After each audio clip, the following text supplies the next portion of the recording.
2 Peter chapter 3 and verse number 10.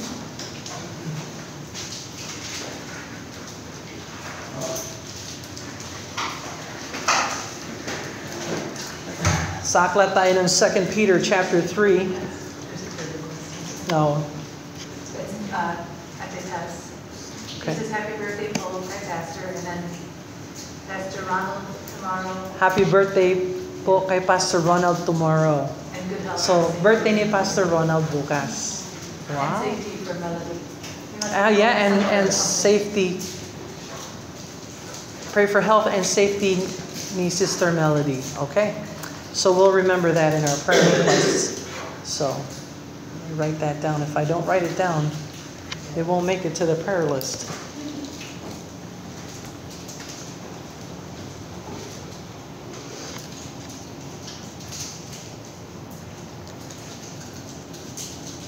All right. 2 Peter chapter 3 and verse number 10. 2 Peter chapter 3 verse 10. Mga bagay ukol sa araw ng Panginoon. That's what we're going to be looking at today. Some things concerning the day of the Lord. So 2 Peter 3:10, the Bible says, "But the day of the Lord will come as a thief in the night." We'll be looking at that phrase a little bit later. "In the which the heavens shall pass away with great noise." This will include the third heaven, the second heaven, the first heaven. "And the elements shall melt with fervent heat, and the earth also and the works that are therein shall be burnt up." So, importante na alam natin ang pangkahalatang larawan ng eschatology o yung pag-aaral ng mga huling araw ng Bible. Dahil marami ang nalilito, marami ang hindi nakakaalam ng turo ng Bible patungkol doon, kung ano-ano na lang ang mga doctrines na ginagawa nila or ni-invento nila.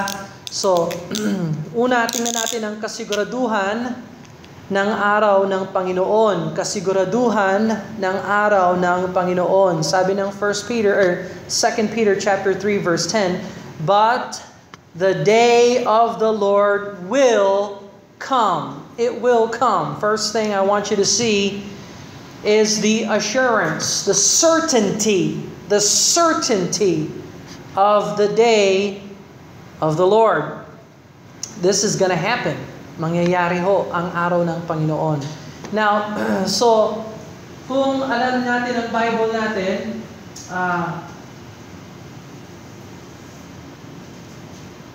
ang araw ng Panginoon ay may dalawang bahagi. Okay? So, unang bahagi ng araw ng Panginoon ay yung tinatawag na tribulation period.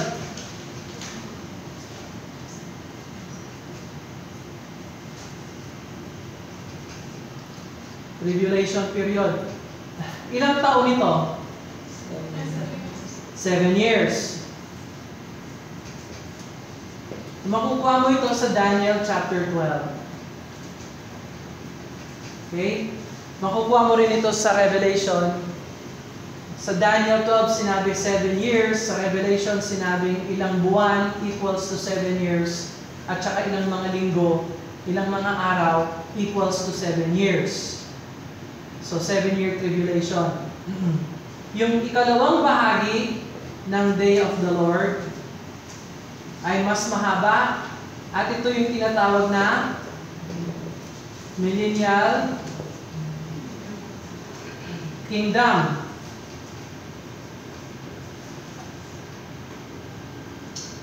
Tapos, merong 75 days. 75 days sa gitna.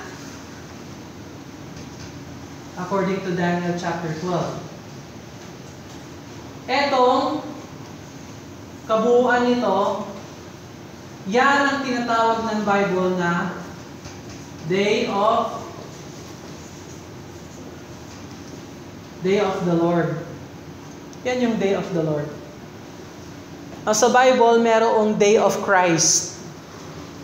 Iba ang Day of Christ sa Day of the Lord. Araw ng Panginoon. Ito 1,000 years. Ito, joy. Yung 7 years tribulation, ano yan? Sorrow. Okay? So, sa Day of the Lord, hatol, tapos kaharian ng Panginoon. Yung Day of Christ naman,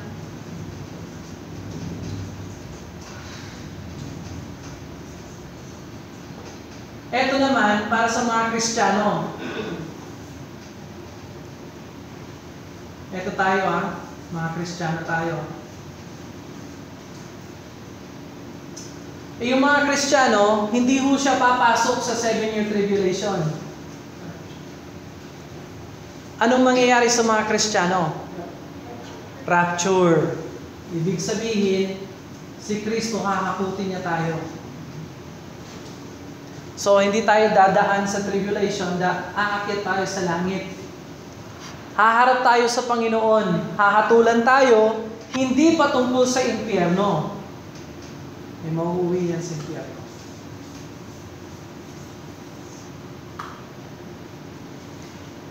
Ang hatol dito sa katapusan, yung tinatawag na Great White Throne Judgment, trono yan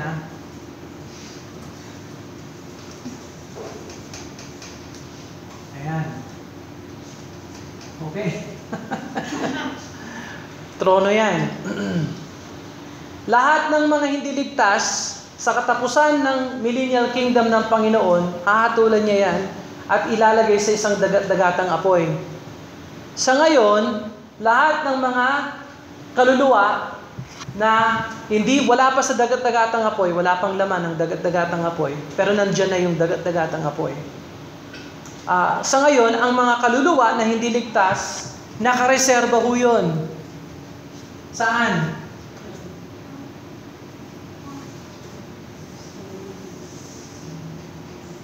Saan?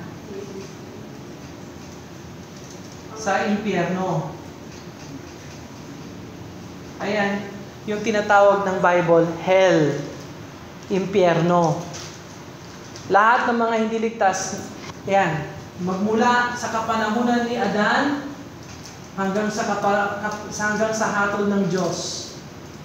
Lahat ng hindi ligtas, yung kaluluwa nila, pumapasok yan sa impyerno ngayon. Tapos, pagdating ng Great White Throne, ilalabas yan, haharap sila sa Diyos at ilalagay sila sa dagat-dagatang apoy. Kasama dyan, si Satanas, yung Antikristo, yung bulaang propeta na ginamit ng Antikristo, at si Lucifer, si Satanas, yes. At lahat ng kanyang mga demonyo, lahat ng mga alagad ni Satanas. At ang mga Kristiyano naman, tayo ngayon, eto tayo today, now. Yung now, kasalukuyan, lahat ba ng Kristiyano na nagsasabing Kristiyano sila ba ay ligtas? Hindi. Hindi porke sinabi ng tao, ako ay Kristiyano, ibig sabihin siya ay ligtas. Maaaring siya ay Kristiyano, pero sa pangalan lang, pero hindi sa puso. Maaaring gusto niyang, masabi niya, bininyag ako na Kristiyano nung bata ako, kaya hindi ako Muslim, kaya ako ay Kristiyano. May mga ganun talaga. Hindi ibig sabihin porke hindi ka Muslim, ay automatic na talagang anak ka ng Diyos or Kristiyano ka. Kailangan, kung gusto mong siguraduhin na Kristiyano ka, anong dapat gawin?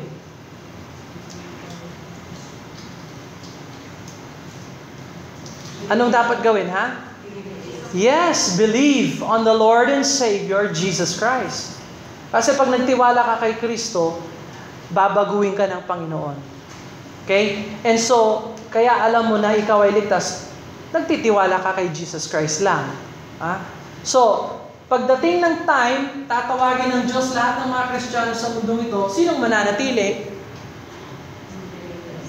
Yes, lahat ng hindi sumampalataya sa Panginoon.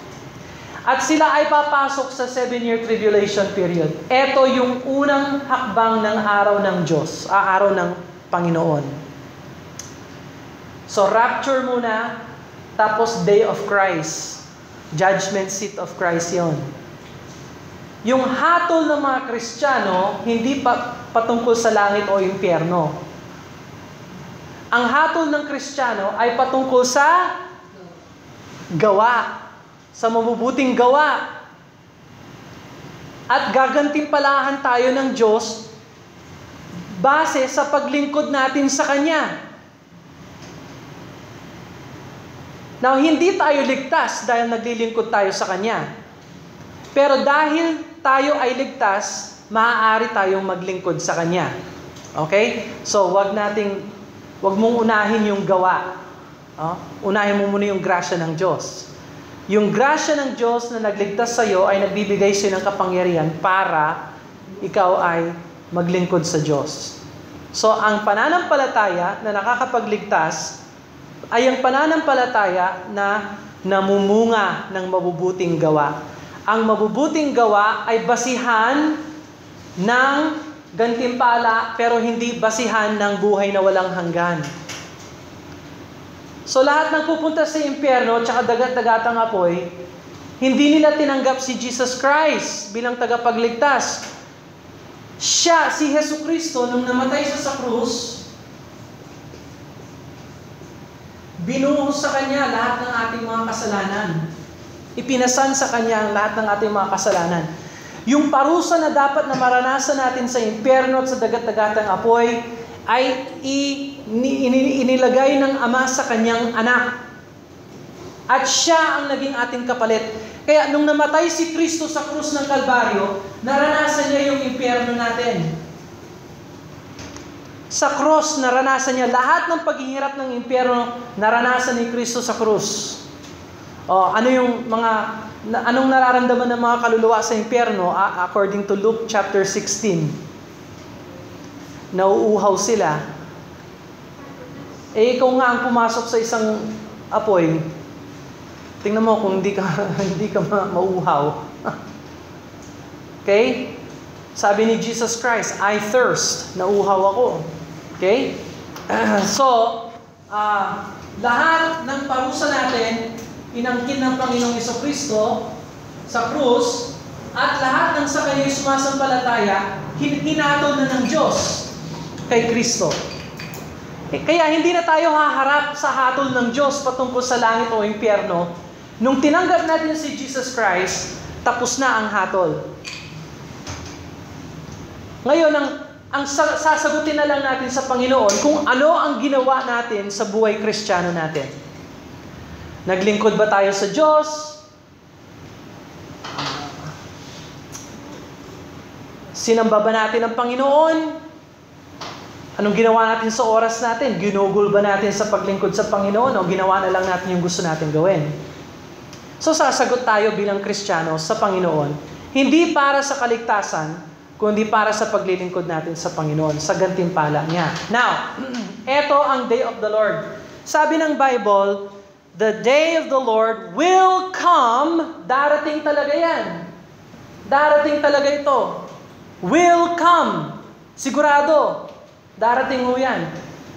Kailan ang tanong? Kailan darating ito? Sagot, hindi natin alam. Kasi sabi ng Bible, will come as a thief in the night. Ibig sabihin, para siyang magnanakaw sa gabi. Tanong, kapag ikaw nag-aaral ng criminology, pag merong magnanakaw, sinasabi ba ng magnanakaw, now listen, bukas, maghanda ka kasi hold upin kita bukas. Mga alas 8 Hindi, mga alas 2 ng umaga, pag tulog na tulog kayo papasok ako sigurado nakalock si Jacqueline para hindi ako makagat, no? Pero hindi, sabi ng Bible, thief in the night. So ano siya? Magnanakaw. Para siyang magnanakaw sa gabi. Now, tingnan mo ang 1 Thessalonians chapter 5 verse 2. 1 Thessalonians chapter 5 verse 2. 1 Thessalonians chapter 5 verse 2. For yourselves know perfectly that the day of the Lord, day of the Lord, shall so cometh as a thief in the night. For when they say, pansinin mo yung pronouns, kayo, mga Kristiyano, alam ninyo na darating itong araw ng Panginoon na parang magnanakaw sa gabi. Pag sinasabi nila, sino yung sila? Pag sinasabi nila, yung mga mundo yon, yung mga mundo na maiiwan, yung mundo na hindi ligtas. Pag sinabi nila, peace and safety, verse 3, then sudden destruction cometh upon them. Sino yung them? Yung hindi nakatakas, yung hindi umakyat sa rapture. Sudden destruction. Pwede mo rin tawagan itong sudden destruction. Ito, itong bahagi na yan. Sudden destruction.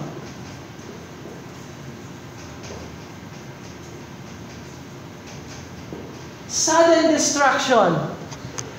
Biglaan na destruction. Sudden destruction shall come upon them. Doon sa mga naiwan sa rapture. As travail upon a woman with child, they shall not escape. Sabi ng Panginoon, pag pumasok ka sa 7-year tribulation, hindi ka na pwede umakyat, hindi ka mag-escape. Mananatili ka talaga dito sa 7 years, buong 7 years. Kung hindi ka mamatay, yun ang, pag namatay ka naman dito, saan ka babagsak? Diyan. Pero kung tinanggap mo si Jesus Christ, sumampalataya ka sa Kanya, di pupugutan yung ulo mo dito, aakit ka naman sa langit. Kaya dapat tanggapin si Jesus ngayon. Kasi hindi natin alam kung kailan ito darating. Now, verse number 4, 1 Thessalonians chapter 5, verse 4. But ye, brethren, pero kayo naman, mga kapatiran, pansinin mo yung pronoun, pabalik-balik siya. Them, ye. Them, ye. Sila, kayo. Sila, kayo. Pero kayong mga kapatiran are not in darkness, that day should overtake you as a thief. Pero kayo namang mga Kristiyano ay hindi sa dilim, na kumbaga yung araw ng Panginoon ay kukunin ka na parang magnanakaw. Kasi hindi appointed ang mga Kristiyano sa araw ng Panginoon. That day should overtake you as a thief. Bakit? Verse 5. Ye are all children of light, and the children of the day. We are not of the night, nor of darkness. Therefore let us not sleep as do others, but let us watch and be sober. For they that sleep, sleep in the night. They that are drunken in the night.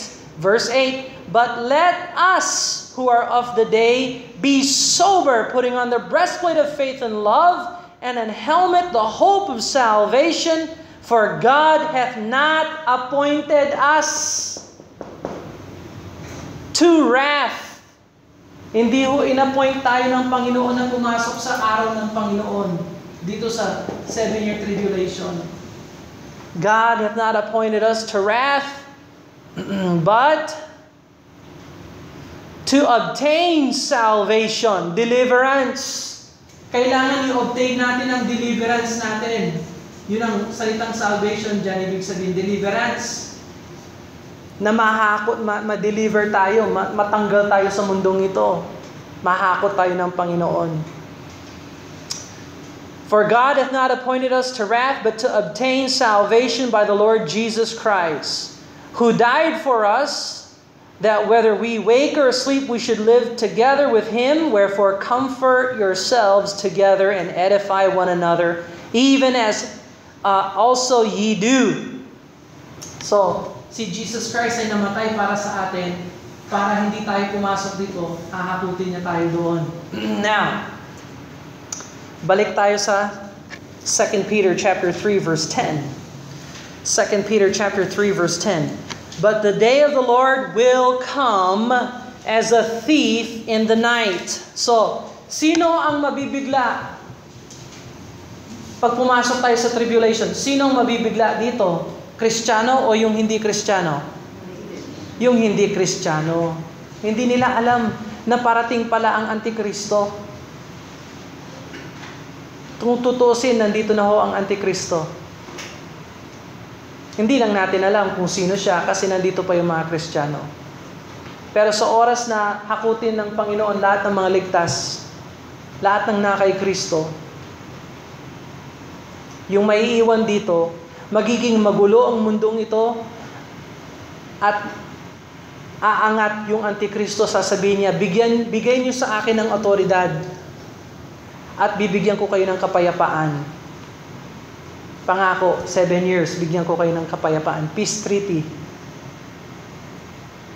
Na hindi nila alam, siya na pala yung Antikristo. So, garantisado ho na parating ang araw ng Panginoon. It will come. Pangalawa, ang araw ng Panginoon ay biglaan. Biglaan po. Now, nabigla ba tayo noong March? Biro mo, Sunday na Sunday,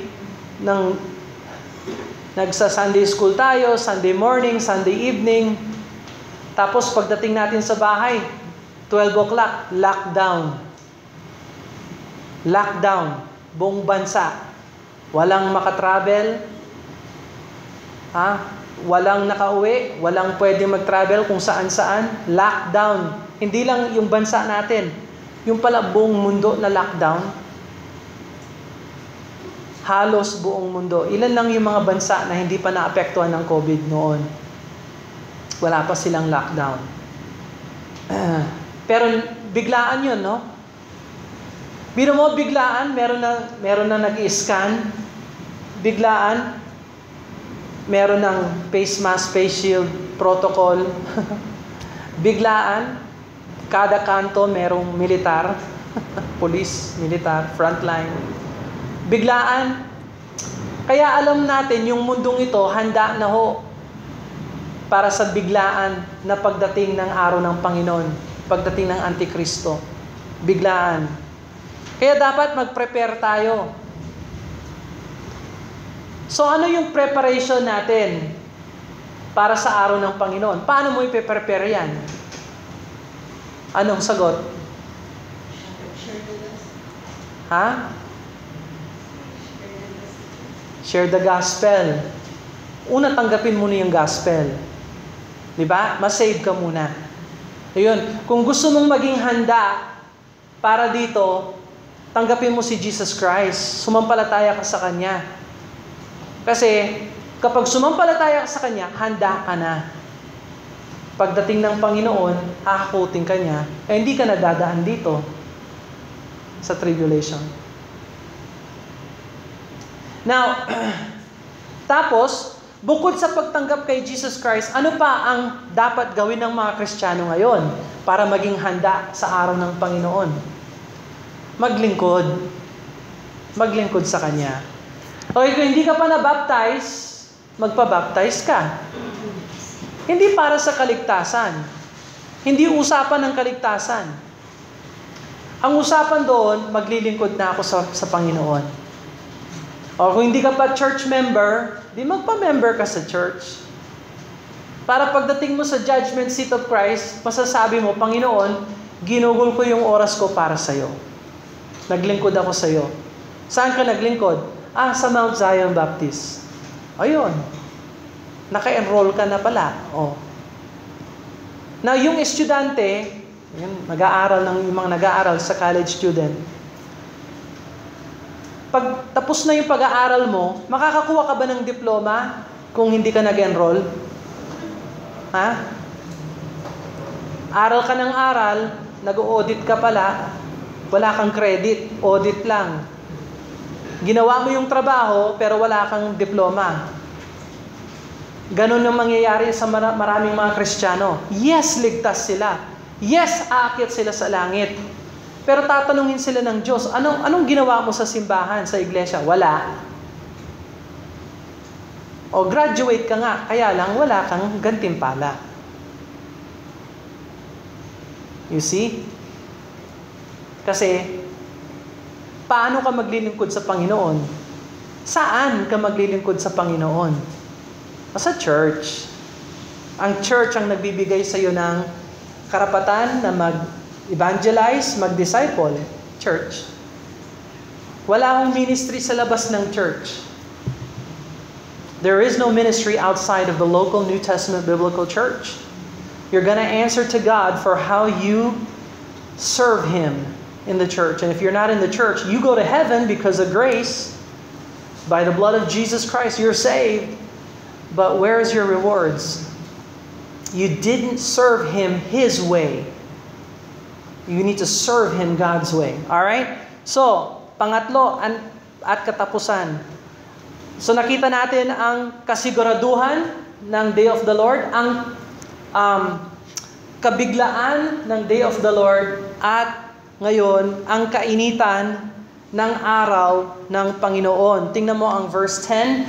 But the day of the Lord will come as a thief in the night, in the which the heavens shall pass away with a great noise, and elements shall melt, malulusaw, matutunaw, with fervent heat, ng isang dakilang init, fervent heat. The earth also and the works that are in shall be burnt up. Lahat ng mundong ito ay masusunog. Yan ba yung nakikita natin sa Bible natin? Is that so? Yan bang nakasabi dyan? Shall be burnt up. Okay. Ngayon, yan yung sabi ng King James.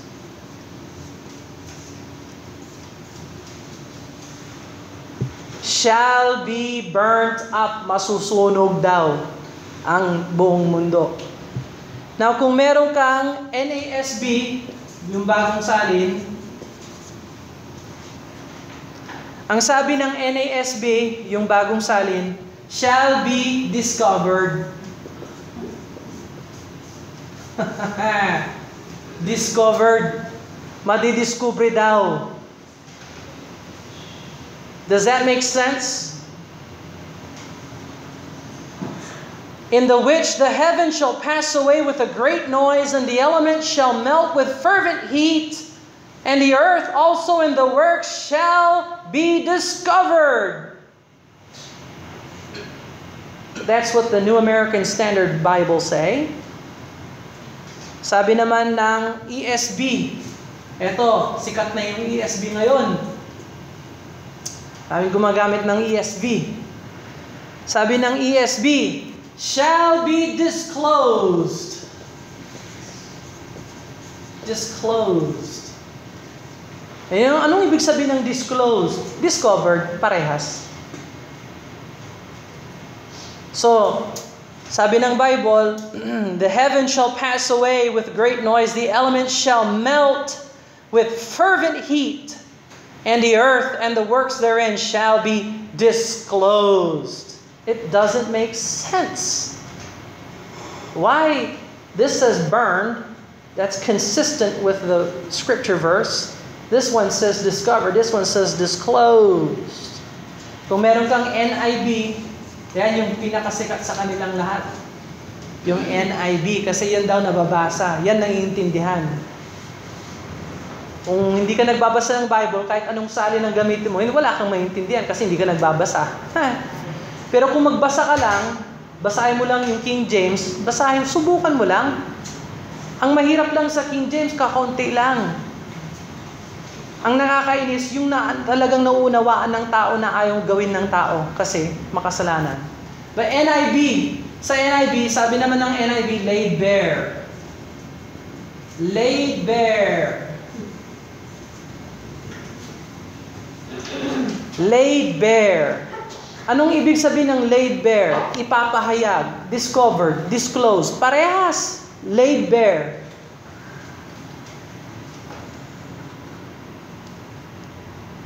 Sabi naman ng Common English Bible, ESV, Common English Bible, shall be exposed. Exposed.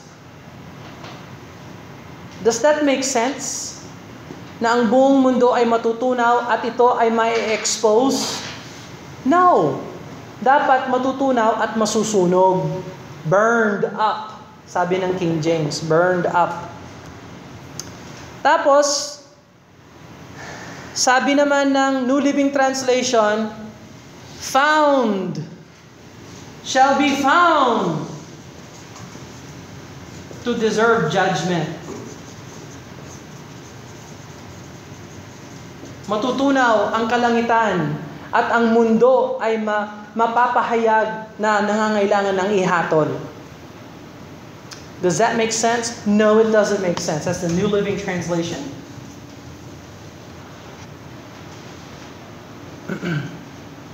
Now, yung NIV, NASB, New Living Translation, ESV, lahat yan, hindi ho tumutugma sa verse. Kasi ang sabi ng verse, matutunaw ang mundo at masusunog. Yun ang King James. So sa lahat ng mga salin ngayon, sino ang tama? O kaya alam mo na ginagamit natin yung King James. Kasi hindi kayo malilito dito, discover, disclose, expose, laid bare, found, to deserve judgment. Walang kabuluhan yan.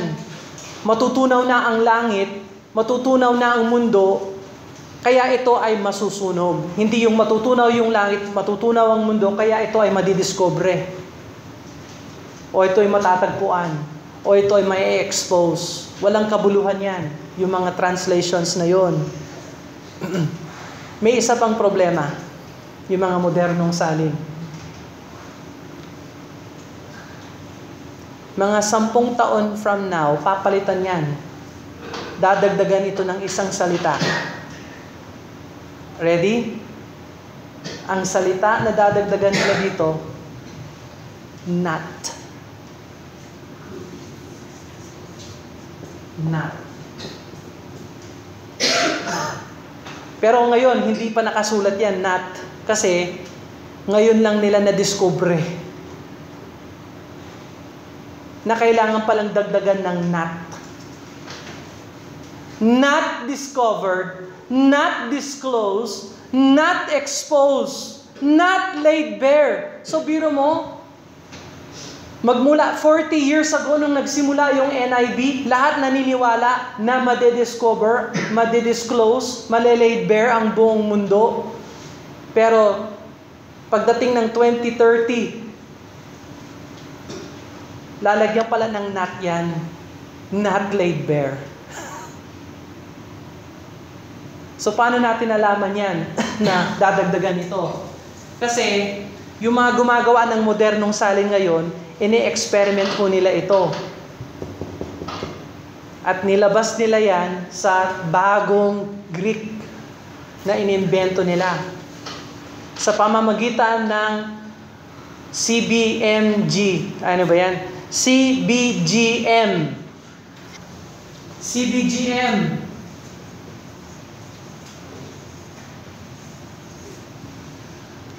Coherence-based genealogical method. Malaking pangalan yan, ibig sabihin yung computer ang nagsasabi kung ano ang salita ng Diyos. So inilalagay nila sa computer yung mga New Testament manuscripts at yung computer nagko-compile ng reading. At yung computer ng CBGM nagsabi, dagdagan nyo nito ng NAT.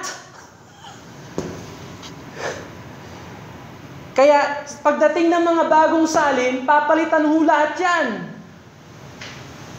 Kung King James ka, shall be burnt up, dapat lagyan ng NAT. Shall not be burnt up. May kabuluhan ba yon? Matutunaw ang langit, matutunaw ang mundo, pero ito ay hindi masusunog.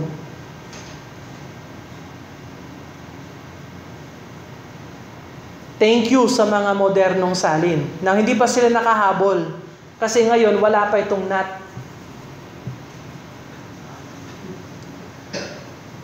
Tanggalin mo nga yung NAT sa mga signs. Tingnan mo kung ano mangyari sa'yo. Do not enter. O tanggalin mo yung NAT. Do enter. Kasi pag pumasok ka, patay ka. Ha? Importante ba yung NAT o hindi? Kung dapat nandun noon pa. Bakit nagpalit ngayon? Kasi meron ng CBGM. CBGM. Coherence-Based Genealogical Method. Computer na nagsasabi kung anong salita ng Diyos. Well, tingnan mo ang Isaiah 51 verse 6, tapos na tayo. Isaiah chapter 51 verse 6. Matutunaw ba ang mundong ito? Isaiah chapter 51 verse number 6. Isaiah 51:6. Lift up your eyes to the heavens and look upon the earth beneath, for the heavens shall vanish away like smoke, and the earth shall wax old like a garment, and they that dwell therein shall die in like manner, but my salvation shall be forever, and my righteousness shall not be abolished. So, ang araw ng Panginoon ay katakot-takot, at ang wakas nito ay dagat-dagatang apoy para sa lahat ng hindi sumasampalataya. Kaya ito ay tinatawag na Great and Dreadful Day of the Lord according to Malachi chapter 4 verse 5. Ang tanging preparation natin para dito ay kaligtasan, grace through faith in the Lord Jesus Christ. At kung ikaw ay ligtas, time na para maglingkod sa Panginoon. Kasi pagdating ng rapture, tapos na. Hindi na tayo pwedeng maglingkod. Hindi na tayo, kung ano ang ginawa natin para sa Panginoon, yun na yun. So kung meron kang gagawin para sa Panginoon, gawin mo na. Huwag ka na maghintay. Maghintay ka pa. Susunod na lang ako sa Panginoon kapag okay na ang lahat. No. Yung iba nga, hindi ako masisave na lang ako mamaya. Masisave na lang ako pag sa susunod. Wag muna ngayon. No.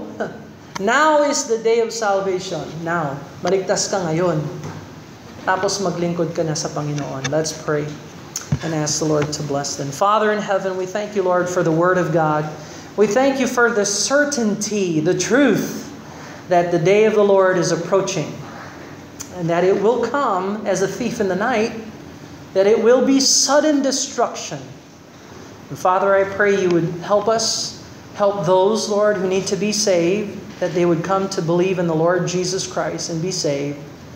And help us, Lord, who know you as Lord and Savior, to get busy serving you, loving you, worshiping you, learning under your feet, and Lord, being different in this world, a witness for the Lord Jesus Christ before your judgment is poured upon this earth. Lord, help us to serve you.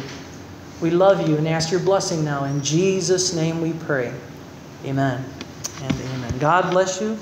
You are dismissed.